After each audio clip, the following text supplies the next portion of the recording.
ئاشکرا لای هەمووان بڕیارە ڕۆژی سێشەممە ڕێکەوتی 11 2025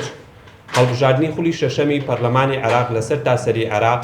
بەپێی یاسا و دەستوری عێراق بەڕێوە بچێت. ئەوەی ئێمە لێرە داوەکو ڕێکخراوێکی داکۆچی کار لە مافی کرێکاران جەختی لێ دەکەینەوە پرسی بەشداریکردنی کرێکاران و کارمەندانی کەرتی تایبەتە کە بەپێی تەواوی ڕێکەوتنامە نێودەوڵەتیەکانی تایبەت بە مافەکانی مرۆڤ جەخت لە پاراستن و بەشداریکردنی ئەم چینە دەکاتەوە. لەوانەش مادەی 21 لە جارنامەی جیهانی مافەکانی مرۆڤ جەخت لەوە دەکاتەوە پێویستە دەنگدان بە شێوەی نهێنی و بۆ هەمووان وەک یەکمانە ڕوو هەر جۆرە ئاراستەکردنێکی دەنگدەر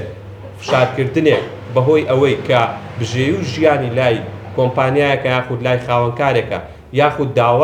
داوا لێکردن بۆ ئاشکراکردنی دەنگدان تاوانە وە سزای هەیە پێویستە خاوەنکار و خاوەن کۆمپانیاکان ئەو پێشێلکاری یاساییە ئەگەر لە ڕابردووە کردویانە ڕای بگرن و ئەگەرنا پێویستە لێپێچینەوەی یاساییان بەرامبەر بکرێت.